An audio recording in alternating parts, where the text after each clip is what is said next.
Olá, eu me chamo Júlio César e junto com Beatriz somos parte do sétimo período do curso de Medicina da UFOA Arapiraca e, dando continuidade ao tema de emergências traumáticas, vamos falar sobre trauma no idoso.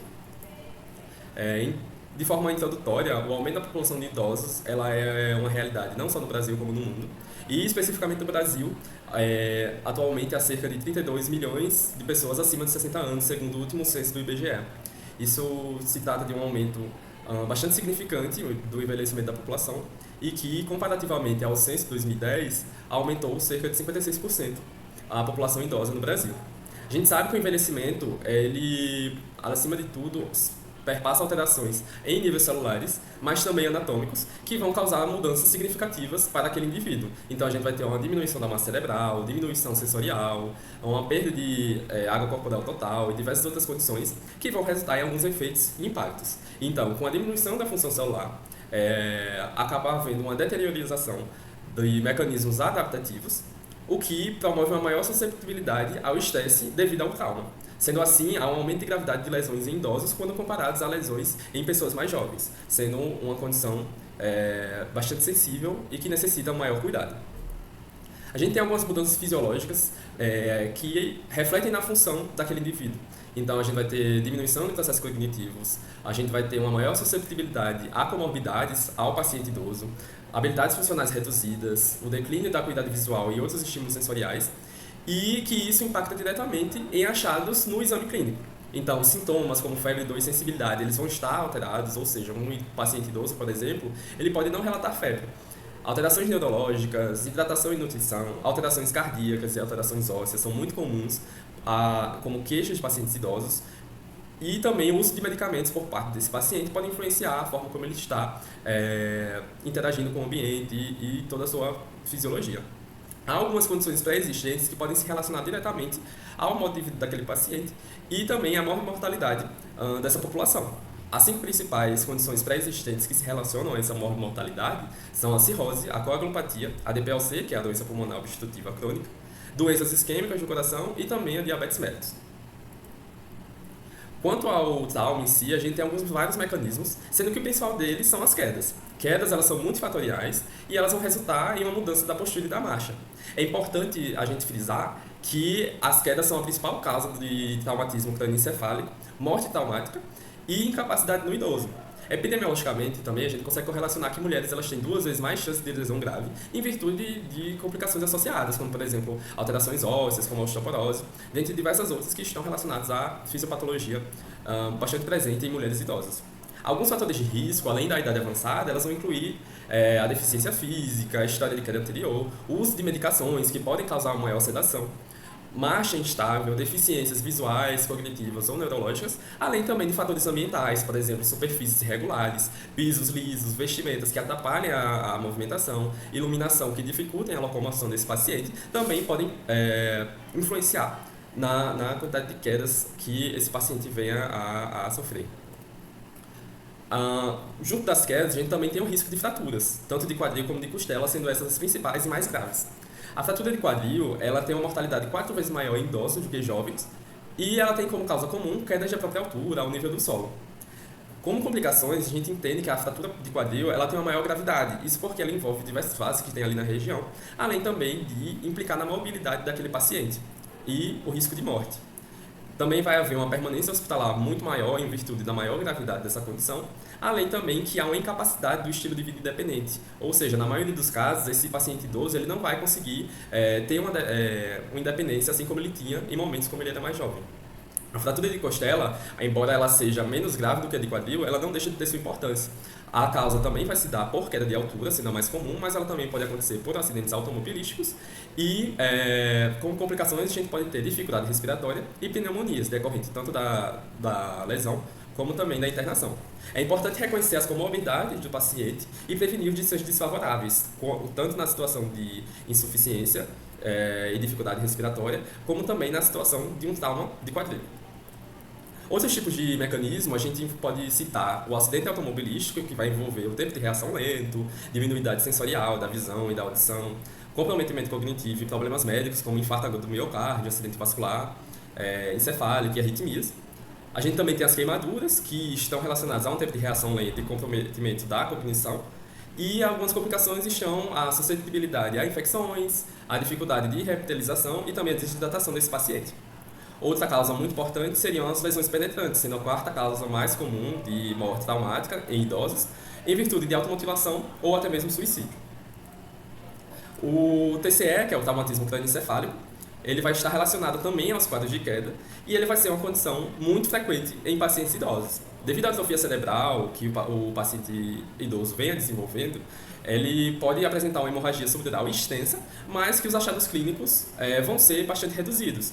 É importante frisar que a gravidade desse quadro ela não vai se dar necessariamente pela magnitude daquela lesão, mas sim pelas sequelas e pela dificuldade de recuperação e reabilitação daquele idoso. Sendo assim, é importante lançar a mão de uma investigação muito específica, muito cuidadosa para esse paciente. Sendo assim, a gente vai utilizar uma tomografia computadorizada como exame de escolha para avaliar aquela condição. A avaliação inicial no contexto do trauma é totalmente essencial para que a gente garanta uma melhor qualidade no atendimento daquele paciente. Então, seja no contexto pré-hospitalar ou no contexto hospitalar, a gente vai ter algumas etapas que a gente vai seguir para garantir a efetividade dessa avaliação inicial. No contexto pré-hospitalar, a gente vai ter a avaliação da cena, ou seja, é necessário que a gente observe a segurança da cena, a segurança do socorrista e também a situação do ocorrido e siga o XABCDE do trauma. No X, a gente vai investigar a hemorragia sanguinante, ou seja, procurando corrigir causas de hemorragia com risco de vida para os pacientes traumatizados, bem como reconhecer os locais externos de sangramento intenso e estancar esses locais. No A, que são as vias aéreas, a gente vai avaliar a presença de corpo estranho nas vias, garantir as vias aéreas férreas e afastar cervicalgia e lesões daquela região. Quanto aos idosos na via aérea, a gente tem alguns desafios específicos, como a perda de reflexo de produção das vias respiratórias. Idosos também que usam dentaduras ou têm ausência de dentição pode ser um problema enfrentado. Alterações na coluna cervical e na boca por algumas condições ósseas, como até mesmo artrite. E também a sequência rápida de intubação é necessário se atentar em reduzir as doses, pois elas podem desencadear eventos cardiovasculares importantes.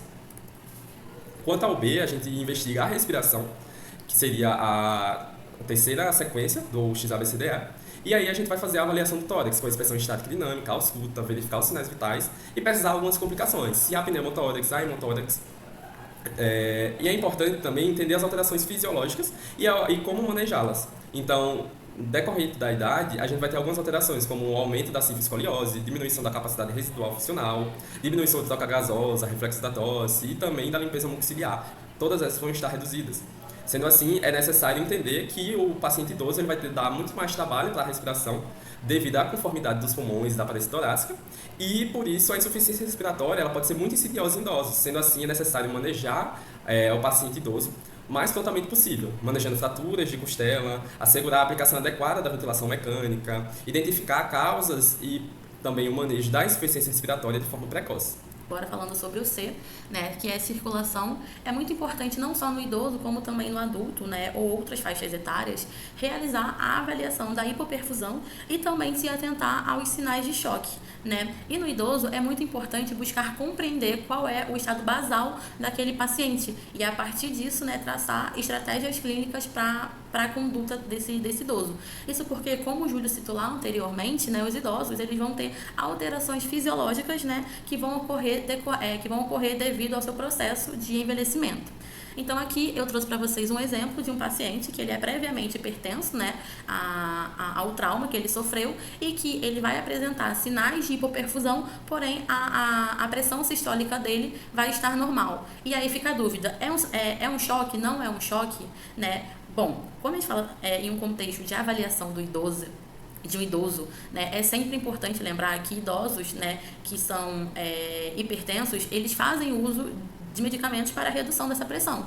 E esses medicamentos, junto já com o seu processo de envelhecimento, podem reduzir, né, podem na verdade, mascarar um possível processo de hipoperfusão. Então, um paciente idoso, né, que deveria estar ali com uma PA mais reduzida, né, chegando na hipotensão por conta de um choque, ele vai estar apresentando a sua pressão ali dentro da normalidade devido ao seu processo fisiológico e também pelo uso dos medicamentos citados anteriormente. Então, sempre que a gente tiver um doente idoso com evidência de insuficiência circulatória, até que seja provado o contrário, esse paciente está sangrando, né, ele está com choque hipovolêmico. E aí, a partir disso, a gente traz algumas metodologias que podem ser adotadas para que você não falhe, né, em reconhecer esse choque no idoso. E isso abrange a dosagem, né, de déficit de base e lactato no soro, a avaliação do índice de choque e pontos de extremidade de tecido específica e também a realização de uma ecocardiografia para avaliar a função cardíaca global desse paciente, também seu status de volume. Partindo agora para o D, né, que seria a avaliação neurológica, a gente inicia abordando a escala de coma de Glasgow, né, que como a gente já sabe, né, ele avalia 3 parâmetros, que é a abertura ocular, a resposta verbal e também motora.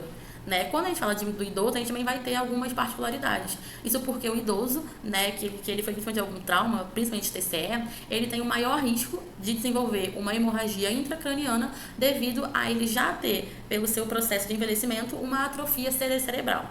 Além disso, também falando um pouco sobre essa atrofia, ela pode mascarar também algum caso de lesão neuronal e no seu exame físico. Então, por isso que em pacientes idosos indica-se um uso mais liberal, né, da tomografia para poder identificar essas lesões que são mascaradas no exame físico.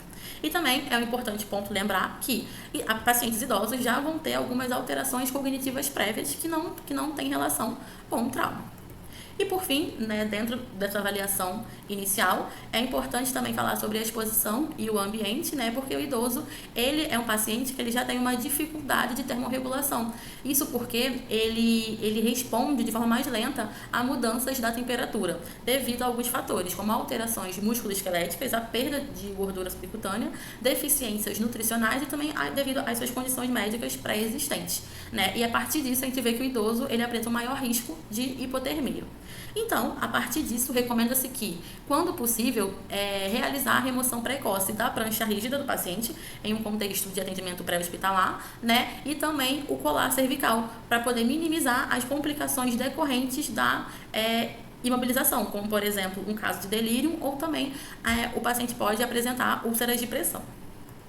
E também é muito importante abordar em relação aos desafios na comunicação que a gente tem com o idoso, principalmente em um contexto pré-hospitalar. Isso porque a gente vai ter diversas alterações e diversos ambientes ali que podem fazer com que isso atrapalhe, né? E isso vai partir desde alterações fisiológicas daquele idoso, né? Então, redução da audição, da visão, que isso pode confundir com algum sinal que tem ali do trauma, né? Então, isso faz com que seja muito importante que você, médico, tenha uma paciência adicional com esse paciente idoso, né? E que sempre que possível tenha ciência dessas possíveis debilidades que ele apresente pela idade e não devido ao trauma. E também é muito importante considerar que, sempre que possível, se tiver algum cuidador, algum responsável próximo a esse idoso no momento do trauma, né, envolver ele também ali na história clínica para poder fazer perguntas que aquele idoso talvez não possa responder a você.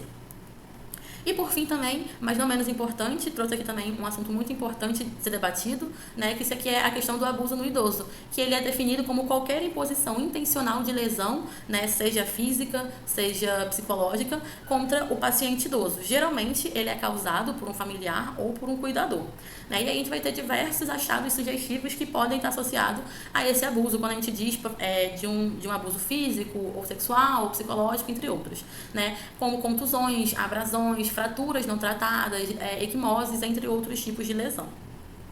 E aqui a gente trouxe também alguns tipos de abuso, né, como o abuso físico, a negligência, o abuso sexual, o psicológico, a exploração financeira e também material. Então, em caso de suspeita de algum desses tipos de abuso, deve-se ter uma história clínica mais detalhada daquele paciente, né? Verificar se existem sinais característicos de maus tratos, né? E a partir disso ver se ele vai ter algum atraso intencional em contar essa história, ou ele ou o acompanhante, né? E se essa história que ele conta ou que o acompanhante conta, ela é conflituante com aquilo que você acha. Se isso for confirmado, você deve comunicar às autoridades sobre uma suspeita de um possível caso de violência contra o idoso.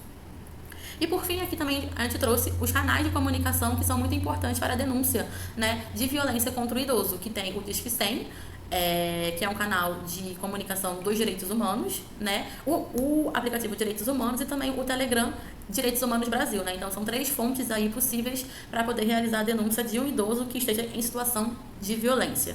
É isso, muito obrigada.